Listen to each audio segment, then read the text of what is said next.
selamat Hari Raya, maaf zahir dan batin.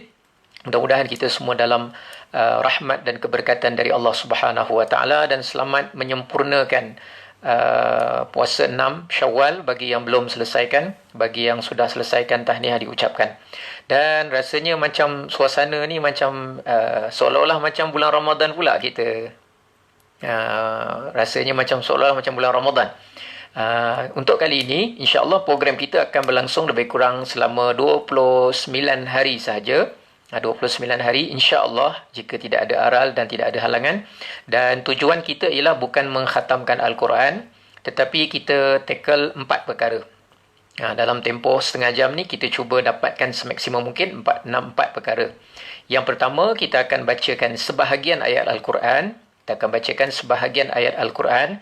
Mungkin satu muka surat, mungkin setengah muka surat, mungkin ataupun satu muka surat lebih sikit hingga 2 muka surat, bergantung kepada keadaan.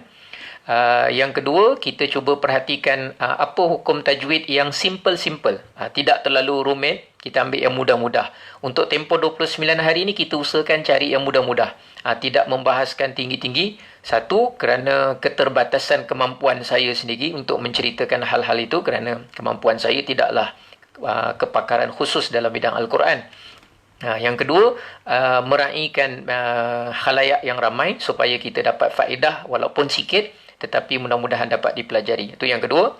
Yang ketiga, kita akan melihat tadabbur sedikit daripada salah satu ayat ataupun 2 ayat, kandungan daripada ayat yang kita baca, apa penghayatan yang boleh kita ambil. Dan yang keempat, kita akan pergi ambil satu daripada doa yang terdapat di dalam Al-Quran. Mudah-mudahan doa tersebut kita dapat amalkan, dan selama 29 hari ke hadapan, insya-Allah ta'ala, sekiranya kita diberikan leluasa dan juga kemampuan, mudah-mudahan kita dapat merekodkan dan berkemampuan untuk menghafal dan mengamalkan 29 doa yang diambil daripada Al-Quranul Karim, yang kita lihat kedudukannya, kita lihat tempatnya, kita lihat ayatnya, dan kita lihat daripada mana doa itu dibacakan. Adakah dibacakan oleh Nabi Musa? Adakah dibaca oleh Nabi Adam? Adakah doa itu dibaca oleh Nabi Ibrahim? Adakah doa itu dibaca oleh kaum yang teraniaya? Adakah doa itu dibaca oleh Nabi Ayub? Siapakah yang membaca doa tersebut? Mudah-mudahan dapat kita manfaatkan dengan sebaik-baiknya. Jadi ada 4 asasnya. Yang pertama, pembacaan Quran. Yang kedua, pemerhatian simple, tajwid-tajwid yang mudah. Yang ketiga, sedikit daripada sedutan dan kandungan ayat. Dan yang keempat ialah doa yang boleh kita ambil daripada ayat Al-Quranul Karim. Jadi untuk pertemuan kali pertama ini, setelah kita lebih kurang 12-13 hari kita sudah tidak bertemu di alam maya ni. Jadi hari ini insya-Allah kita pergi kepada surah An-Naba. Surah An-Naba, awal juzuk yang ke-30 pada muka surat 582. Di mushaf masing-masing, muka surat 582.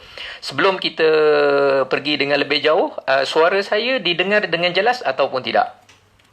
Harap suara saya dapat didengar dengan jelas. Kerana kita kali ini tak sepanjang tempoh masa kita bersama, tidak seperti di pagi Ramadan selama lebih kurang 29 hari. Kerana kita lebih kurang ada masa lebih kurang 1,5 jam hingga 2 jam, panjang masa kita bersama. Tapi untuk kali ini saya cuba, untuk 29 hari ini saya fokus, saya usahakan kita fokus terus, tidak ada zikir dan kita tidak terlalu lama dalam hal ini, dan kita cuba fokus dalam masa 29 minit ataupun lebih kurang setengah jam. Apakah yang kita dapat?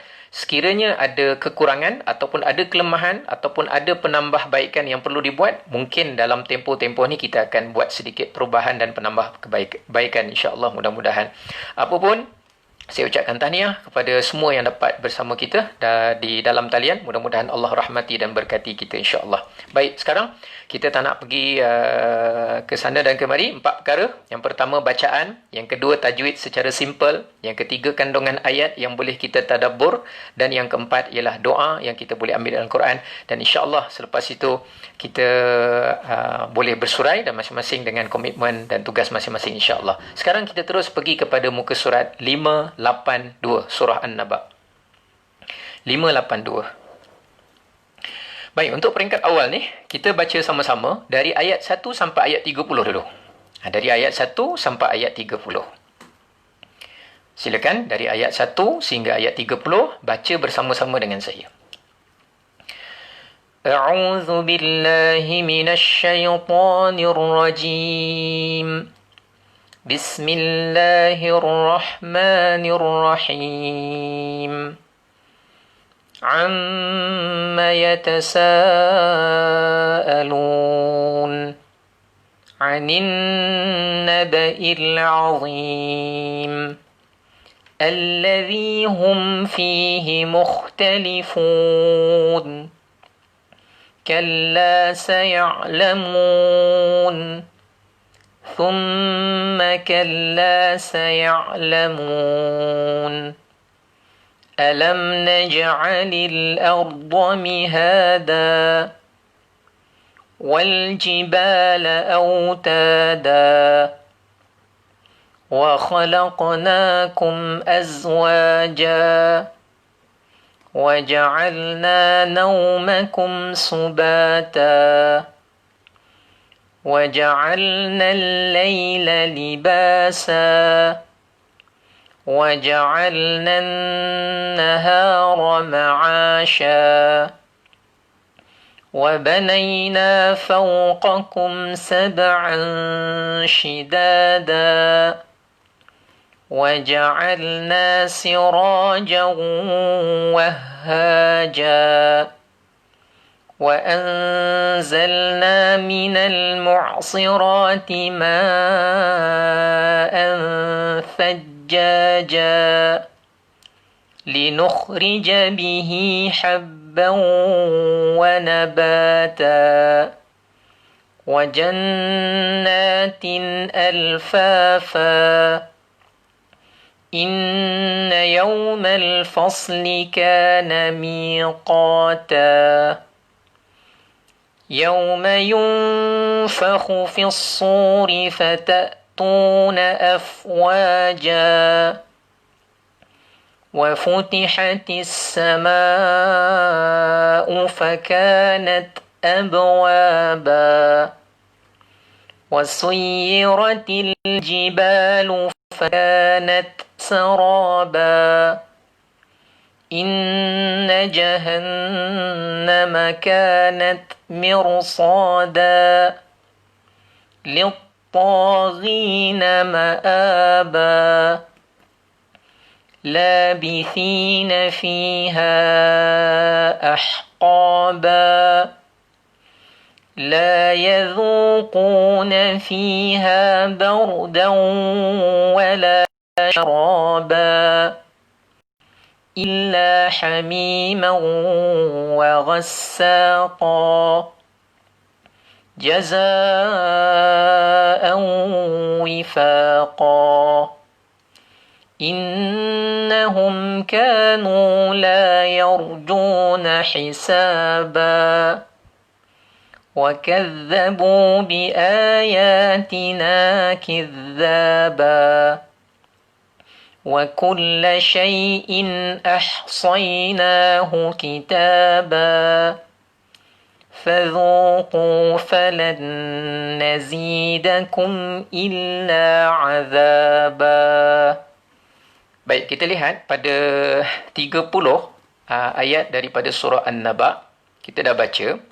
Baik, untuk malam ini kita nak perhatikan hukum tajwid yang paling asas, yang paling basic dalam kita mempelajari Al-Quran. Iaitu satu hukum nama dia hukum mad asli. Ataupun disebut dengan mad tabi'i, tapi saya sebut dengan satu istilah sajalah, mad asli. Mad asli itu panjangnya berapa harakat? 2 harakat. Okey, kita perhatikan pada ayat 1. Lihat tadi saya baca. Amma yatasaalun. Perhatikan ayat kedua. Anin naba'il azim. Tengok pada ayat yang ketiga. Alladhi hum fihi mukhtalifun. Alladhi hum. Di sini.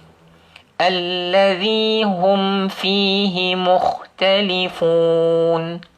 Alladhi hum fihi mukhtalifun. Ini pada ayat yang ketiga ni. Kita tengok pada ayat ketiga, ada berapa mad asli dekat situ. Bila kita nak kenal mad asli ni panjang dia 2 harakat. Panjang dia 2 harakat. Jangan lebih, jangan kurang. Harakat maknanya apa? Saya ni, untuk 29 hari ni, kita tidak cerita terlalu ilmiah tau. Nanti ilmiah dalam bab tajwid, hukum hakam, gini-gini dengan istilah apa semua, insya-Allah selepas daripada 29 hari. Ini untuk 29 hari ni kita cerita bahasa kampung saya aja. Boleh cerita bahasa kampung saya saja. Saya nak mudah untuk kita ambil, biar catchy sikit, biar kita senang faham. Okey.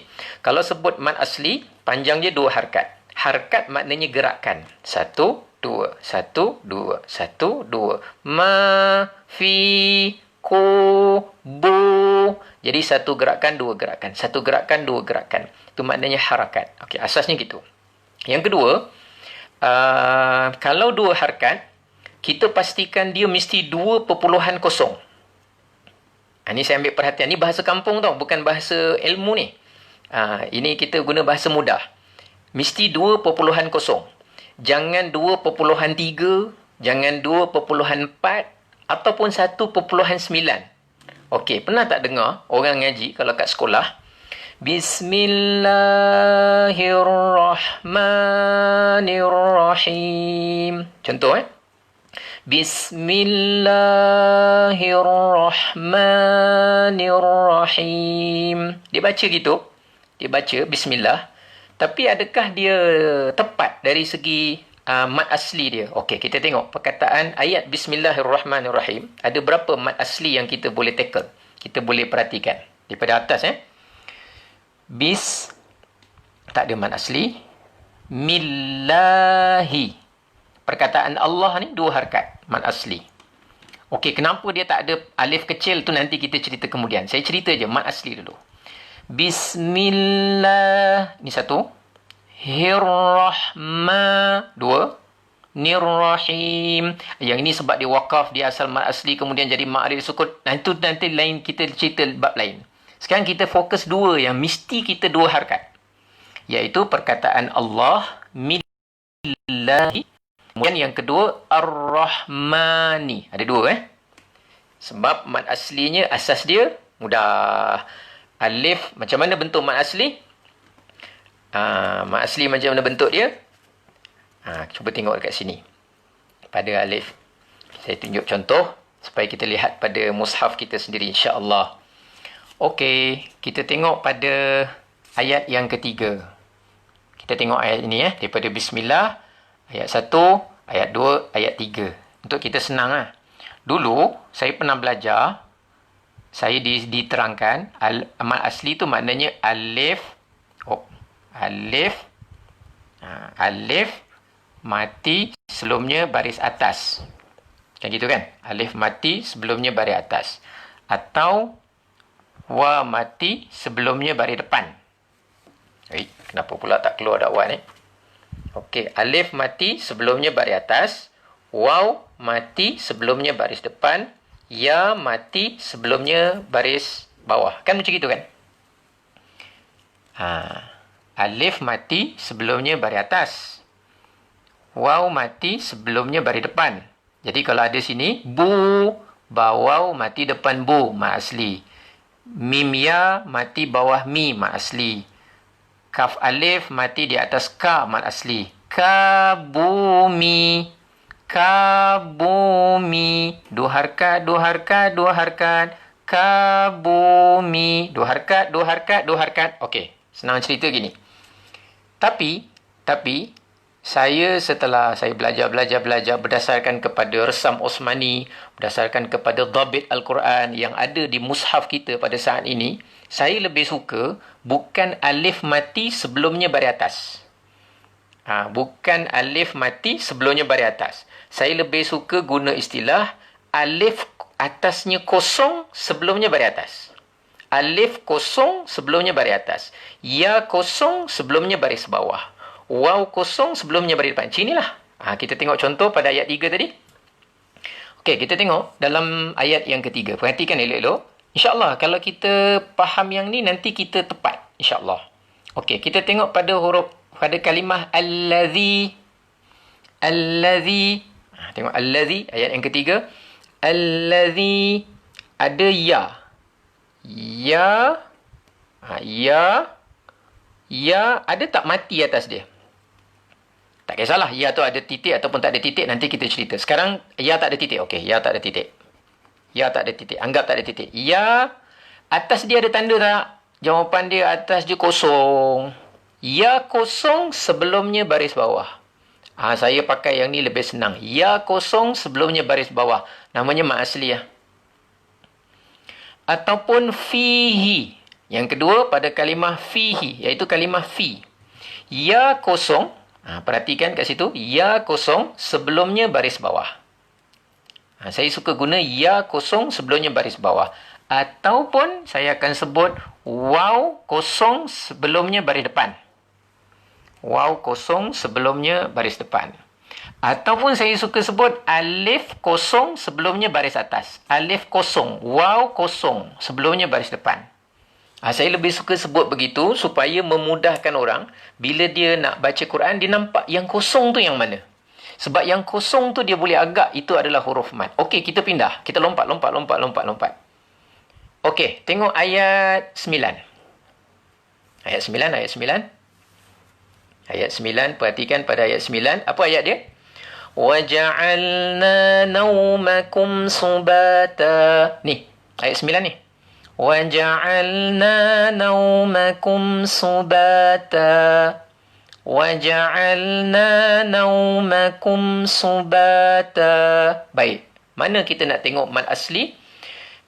Cari alif kosong sebelumnya baris atas. Waw kosong sebelumnya baris depan. Ya kosong sebelumnya baris bawah. Maka yang pertama sekali kita jumpa kalimah na.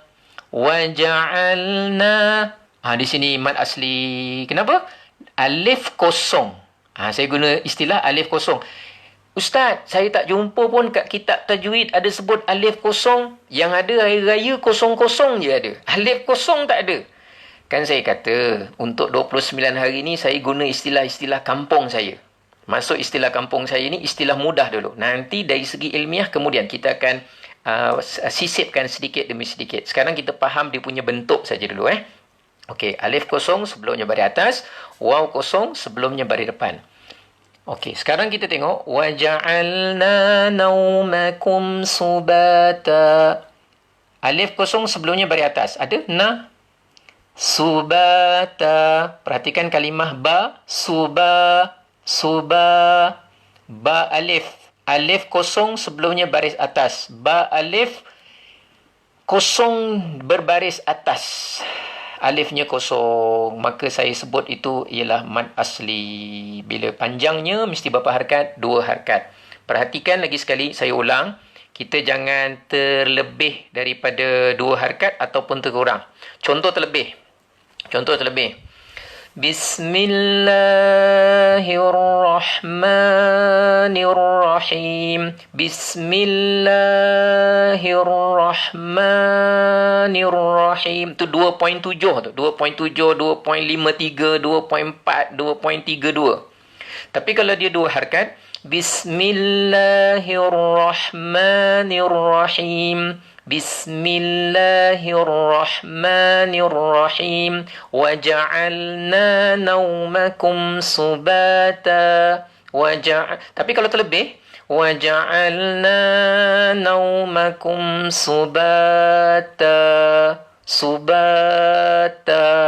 Dia akan jadi 2.3, 2.4 dan sebagainya. Jadi mat asli ni sangat penting untuk kita jaga. Sekarang kita dah jumpa ya mati sebelumnya baris bawah. Ya mati ataupun saya sebut ya kosong sebelumnya baris bawah. Pada ayat berapa tadi? Ya kosong sebelumnya baris bawah. Tengok ayat 3. Allazi. Ayat 3 tu. Allazi tu. Allazi tu ayat 3. Ya kosong sebelumnya baris bawah. Fihi. Ya kosong sebelumnya baris bawah. Dapat perhati ya kosong sebelumnya baris bawah mat asli. Sekarang contoh yang kedua, kita bawa alif kosong sebelumnya baris atas. Na. Okey, cantik. Kemudian ba alif kosong sebelumnya baris atas. Subata, ba 2 harakat. Sekarang kita nak cari waw pula. Okey, kita perhatikan. Ada tak dalam muka surat ni waw kosong sebelumnya baris depan? Saya guna bahasa kampung saya lah. Wallahualam, nak bagi nama kampung apa? Tengok pada ayat 18. Ayat 18. Come on. Masa kita tak begitu banyak. Ayat 18. Dah jumpa belum ayat 18? Pak Haji, Mak Haji, kakak-kakak, abang-abang, atuk-atuk, nenek-nenek. Tengok tu ayat 18. Yawma yunfakhu fis-suri. Fis-suri. Kan ada kan? Ini. Waw kosong sebelumnya baris depan. Waw kosong sebelumnya baris depan. Ni, tadi saya sebut. Waw kosong sebelumnya baris depan. Saya bukan tak nak guna waw mati sebelumnya baris depan. Saya lebih suka yang praktikal terus kepada Quran. Waw kosong sebelumnya baris depan. Okey, fis-suri. Jadi sur ni, ketika mana kita baca terus, dia akan panjang dia adalah 2 harakat. Okey, kita tengok sambungan ayat dia. Yawma yunfakhu fis-suri fatatuna afwaja. Fatatuna afwaja. Tuna. Fatatuna. Okey, perhatikan perkataan tuna. Tuna kat situ. Waw kosong sebelumnya baris atas. Waw kosong sebelumnya baris atas. Maka itu pun kita sebut dengan nama mad asli. Jadi senang nak ingat mad asli apa? Alif kosong sebelumnya baris atas. Waw kosong sebelumnya baris depan. Ya kosong sebelumnya baris bawah. Okey Alif kosong. Ustaz, saya ulang lagi sekali. Ada yang tanya kenapa... Alhamdulillah saya dapat ni. Salim Baduk King. Dia kata apa ni? Alhamdulillah saya dapat faham dah. Selama ni confused juga. Sekarang confirm dah jelas. Syukur. Okey. Habis nanti jumpa Mat Iwat jelaskan. Okey. Nanti Mat Iwat. Macam mana Mat Iwat bila Hamzah, bila Ta Marbutah, bila huruf biasa. Kita akan cerita minggu-minggu akan datang insyaAllah. Sekarang fokus mudah kita. Ini adalah 3 tempat. Waw kosong sebelumnya baris depan. Ya kosong sebelumnya baris bawah. Dan ingat. Jangan terlebih daripada 2 harakat. Saya contohkan sekali lagi kalau terlebih. Bismillahirrahmanirrahim. Tak cantik. Kita buat 2 harakat. Bismillahirrahmanirrahim. Dua tempat 2 tu yang kita tackle.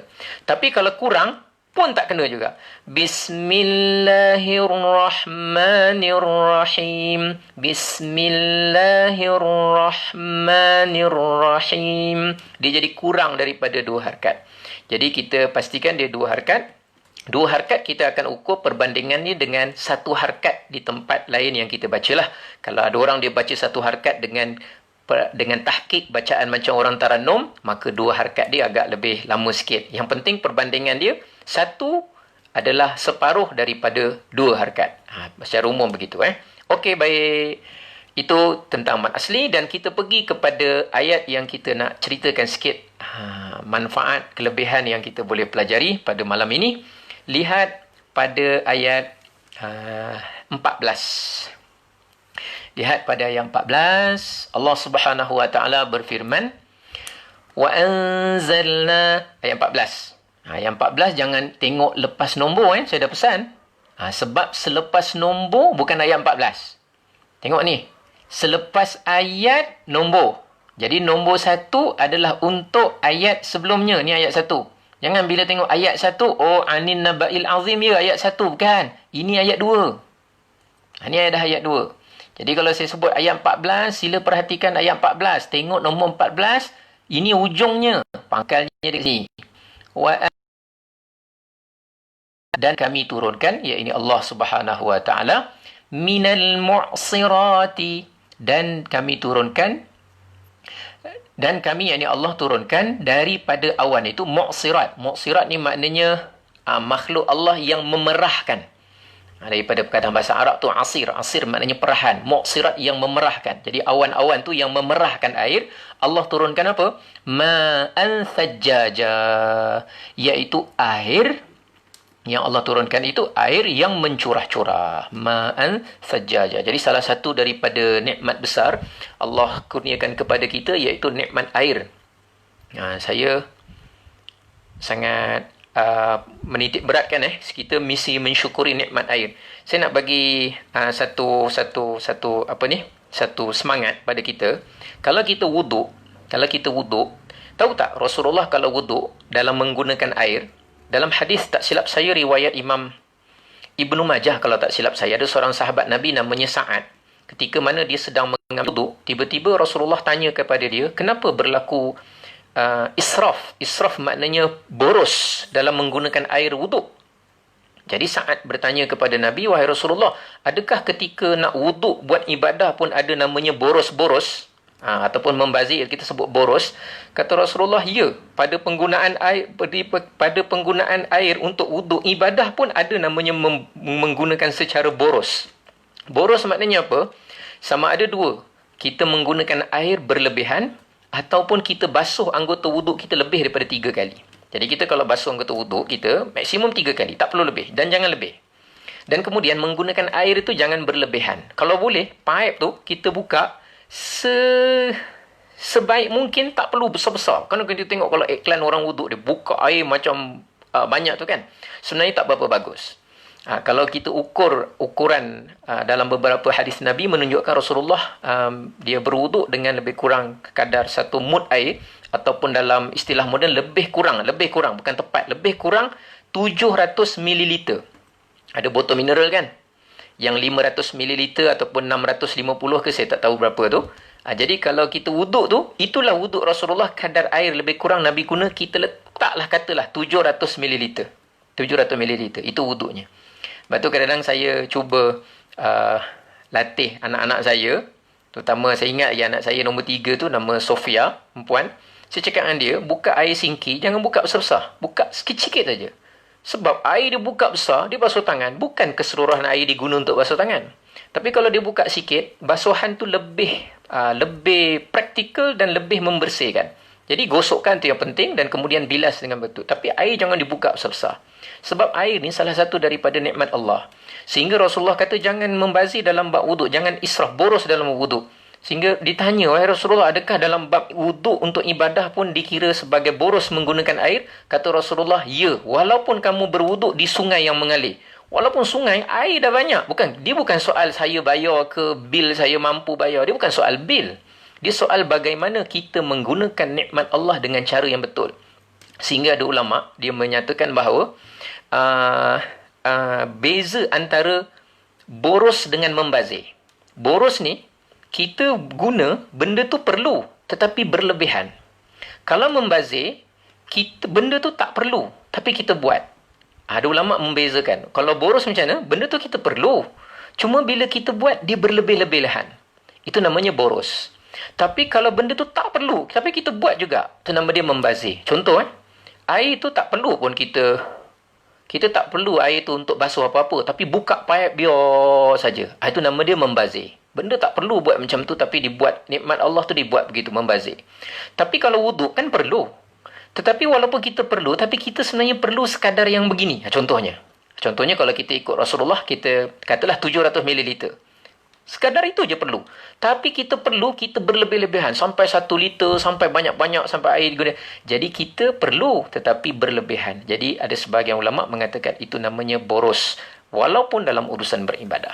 Jadi Allah yang menurunkan air yang mencurah-curah daripada langit, daripada awan. Maka kita syukurilah nikmat tersebut. Mudah-mudahan kita dapat gunakan dengan sebaik mungkin. Jadi Alhamdulillah, hari ini kita dah baca satu muka surat daripada surah An-Naba. Kemudian kita dah tengok satu daripada hukum tajwid, iaitu nama dia mad asli. Dan kita tengok satu daripada tadabbur ayat pentingnya. Salah satu nikmat yang kita syukuri, iaitu nikmat air Allah berikan kepada kita. Dan sebelum kita menutup tabir kita pada malam ini, malam perkenalan kita untuk di bulan Syawal, untuk trip round kali ini, saya nak ajak masing-masing kita buka muka surah Al-Baqarah. Surah Al-Baqarah ayat muka surat berapa ni? Muka surat 20. Muka surat 20. Jadi menggunakan air dalam wuduk penting. Bukan tak boleh guna nikmat Allah. Tapi dalam hal-hal yang lain pun kita banyak berjimat cermat. Jangan sampai membazir dan sebagainya. Kadang-kadang saya pun kadang-kadang rasa macam termarah juga anak saya bila dia buka air, dia mandi, dia apa tanpa dia pedulikan, air dah banyak membazir begitu kan. Kadang-kadang kita sesekali tu kadang tak boleh kontrol, kadang termarah juga anak kita. Tapi tujuan dia apa? Tujuan dia nak mendidik anak kita. Baik, kita lihat dah buka belum? Muka surat 20. Muka surat 20, kita nak ambil salah satu daripada potongan doa daripada Al-Quranul Karim untuk kita jadikan sebagai ingatan, untuk kita jadikan sebagai amalan, untuk kita jadikan sebagai teman dalam kehidupan kita, iaitu doa yang diambil dari ayat Al-Quran, iaitu doa yang pernah dibaca sendiri oleh Nabi Ibrahim AS ketika mana dia melakukan amal ibadah yang sangat besar, iaitu apa? Membina Kaabah. Amal ibadah, amal kebaikan, amal soleh yang sangat besar, iaitu membina Kaabah. Orang yang bina masjid pahalanya besar.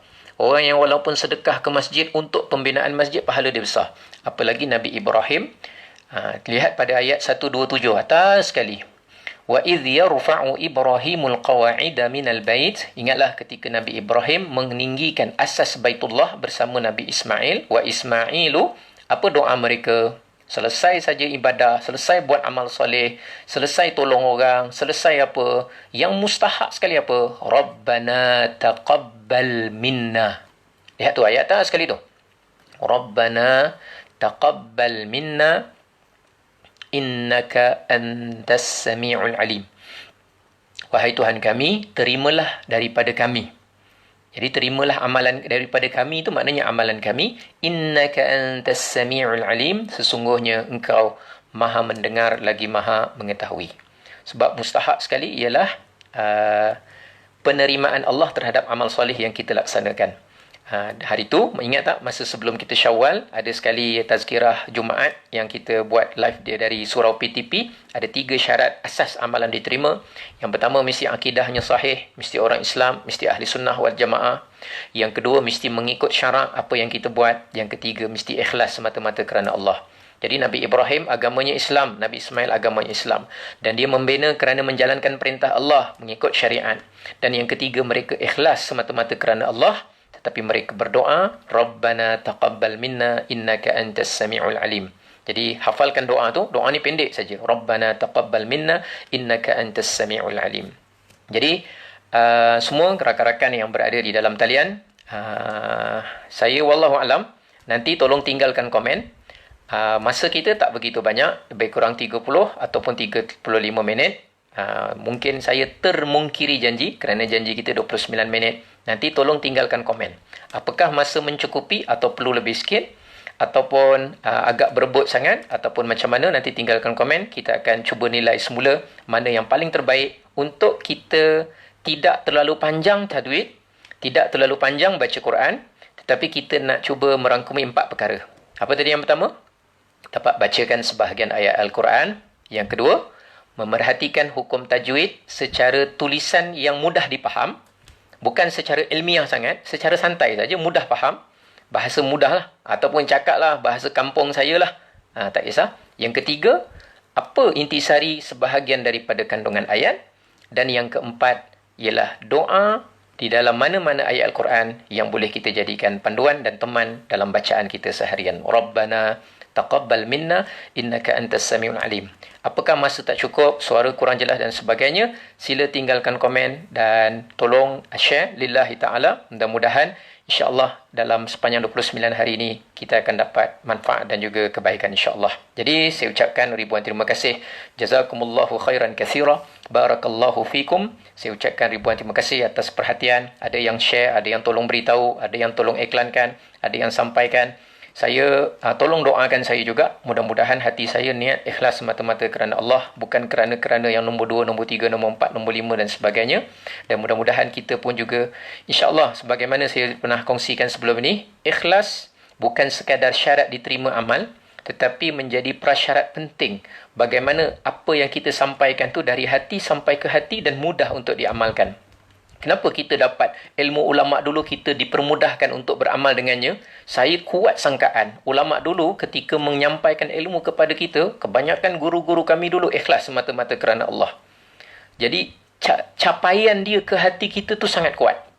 capaian dia tu ke hati kita tu sangat kuat. Dan saya berdoa mudah-mudahan apa yang pernah mereka lakukan, kalau saya dapat lakukan 10% daripada apa yang mereka lakukan pun, syukur kepada Allah Subhanahu Wa Taala. Dan mudah-mudahan kita yang berada di dalam talian menjadi lidah penyambung bagaimana kita memperbaiki umat, ikut kepada kemampuan kita yang kecil. Kemampuan saya kecil, saya tak mampu untuk buat perkara yang sangat besar. Tapi kita berjalan secara seiringan, mudah-mudahan manfaat dunia dan akhirat, mudah-mudahan insyaAllah. Jadi jazakumullahu khairan katsira, barakallahu fikum. Saya ucapkan ribuan terima kasih. InsyaAllah kita jumpa di lain kesempatan. Banyak yang memberi komen. InsyaAllah nanti saya akan baca kebaikan dan pembaikan yang boleh kita lakukan. Barakallahu fikum. Saya sudahi. Mohon ampunan maaf apa yang baik itu datang daripada Allah. Segala kekurangan, kelemahan, semuanya daripada Allah atas kelemahan diri saya. Barakallahu fikum. Jazakumullahu khairan katsira.